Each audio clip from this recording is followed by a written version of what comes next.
and I understand why. So, and I'm trying to remember the other awards. I got a couple of ASCAP awards for my compositions, and I remember radio station in the UK, ACDC was number one, and it was track of the week. So there have been some sporadic achievements. There are awards and achievements, I should call them, that I received. And, very excited to receive those too. And I think I was also nominated for a gospel award many years ago. So Coffee Talk Jazz, Heart and Soul Inspiration. Coffee Talk Jazz, Heart and Soul Inspiration Award. I received that one as well. So, yeah, and nominated. Okay, here are the nominations: Female Up and Coming Artist, Flutist of the Year, and Jazz Composer. So. I'm thankful for those. GHP Radio, I forgot, GHP Radio, Best Groove featuring sax. I also received that award as well. So. All right. Thank you for that information. So. Sure, I had to recall all that. Yeah. So, how long you been in the music industry then? Like I said, I went through college, but I laid it down for 20 years, and then I came back in 2010. So I've been back for 8 years now. Okay. So, I would still consider counting the years, even though you were in college. You were still getting your journey together as far as right. Getting into music. So I would include those years. Even though they were 20 years, I would include them in your journey, because how would it have been without you not going to college and then just going straight through music? How different your life journey would have been. It would have been different. You see, when you come from a small town and there are no private lessons, there are no magnet schools for the arts, there are no mentors. I couldn't go down the street and hear someone playing saxophone who would say, hey, baby girl, take this, let me mentor you. We didn't have any of that. Just did it. And so going to college where it was plentiful was great for me. It was a challenge because I'm amazed to this day I was accepted into the music program because I think I got the scholarship because I could sight read something. The band director, I walked in, and it's amazing because I did all this by myself. My parents weren't motivating or pushing because neither one of my parents graduated from high school. And I just knew I wanted something different. I wanted to get out of, small town and just do something bigger. You could tell I'm just hyper. You say all that energy you hear on the music. Well, that's me. I was like that, and I've mellowed out. So can you imagine how I was back then? Yeah. So I said, okay. So I just started jumping in. I got in. I think the first year after watching music majors and being around them probably gave me the confidence to switch majors. And I'm telling you, it was the hardest thing. I never went to bed before midnight. And I always had 8 o'clock classes. And the reason why, because I wanted to get all my academics done in the morning. And afternoon, the rest of the day was either band, I had to rehearse, or practicing on my own. And I averaged about 6 hours a day practicing music. And when I added the flute, they told me, you can't play both. You can't do that. And I said, watch me. Now the first 2 weeks I was so dizzy. And I remember one time putting my hand on the piano in the practice room going, oh my gosh, okay, I can do this. And Dr. Patricia Bulber was the flute instructor, and she was amazing. I actually had, I think, one of the best flute instructors. The saxophone, I was pretty much on my own. And that's a long story, but Dr. Bulber, she was wonderful, and I didn't go for anything less but the best flute teacher, and um, I told her, I said, Miss Bulber, Dr. Bulber, I said, please treat me like a flute major. Don't, and she did. but but you know what? I've had so many compliments on flute, and some people think that the flute was my principal instrument, but it wasn't. So she was a very, very good teacher. And her husband used to be the dean of music, and he opened up a music shop down the street. And I did not realize it at the time. So for some reason, we went through 3 saxophone teachers, and I had some challenges in that area. So I felt like I didn't realize I was teaching myself until I told the story to someone else. They said, well, you really taught yourself, didn't you? I said, I didn't think about it that way. But since then, I've looked at the standard classical saxophone music to play at senior recitals, and I didn't know it was standard. And I thought, how did I know which ones to pick? And I think Dr. Bulber, the former dean at the shop, had made sure that each instrument had the music they needed to get through the program. And so I would sit on the floor. He would see me coming in. There you go, Joyce. Got some music in there, and I'd put it on the floor. And I remember choosing the Glossenhof Concerto. I didn't know it was graduate level work. I sat on the floor, looked through it. I thought, oh, this is so exciting. I want this. Yeah. So I bought it and gave it to my sax teacher, said, I want to play this. And I played it on my senior recital. I think it was like a concerto that lasted about 12, 13 minutes, just constant, very technical.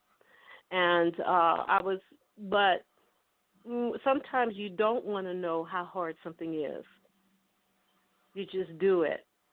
Right.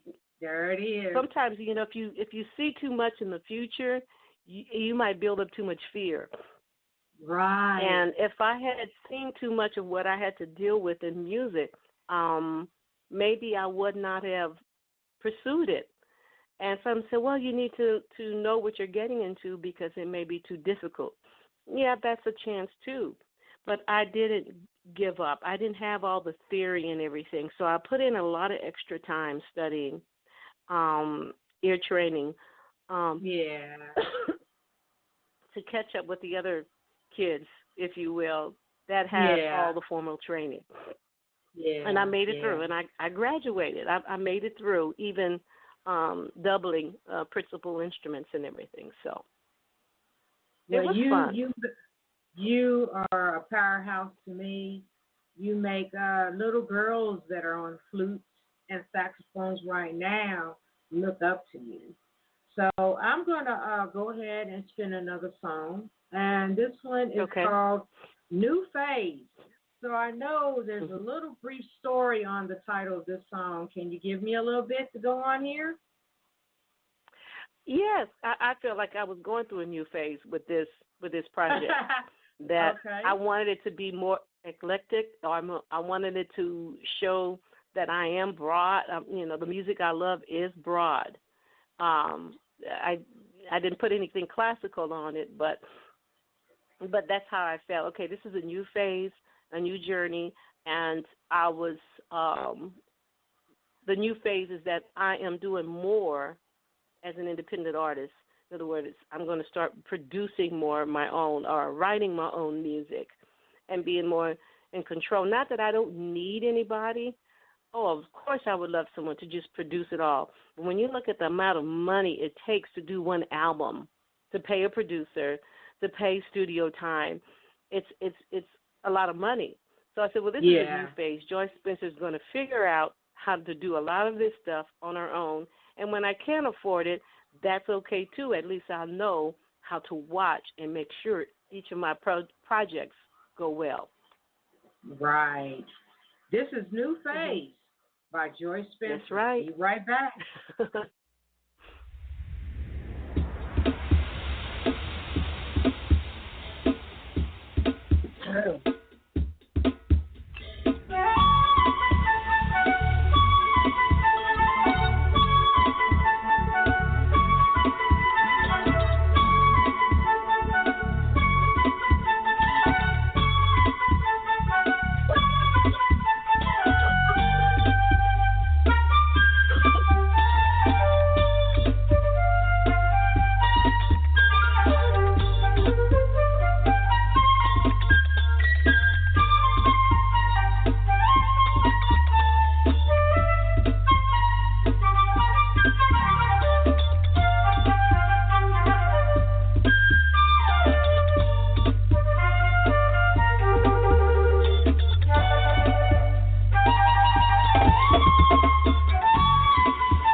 New Phase by Joyce Spencer, everyone. Feel free to call the guest line number at 657-383-0771 tonight. Speak with Joyce Spencer. This is Let's Jazz It Up, blogtalkradio.com. All right, Joyce, we're going to move along here. What is the ultimate desire you want people to get out of your music? I want them to have fun. I want my music to make them feel good, inspire them to do better, inspire them to achieve their goals. That's what I want. I think music is so powerful, it's medicinal. And when we understand the power of what we have and then we don't abuse it, we can use it to really help people make their lives better, whatever area in their life it is. So just understanding what the power of music. I mean, I'm a musician and I love music. I know what music to turn on if I'm whether I'm in prayer time or it's time to get up and dance. That's the motivation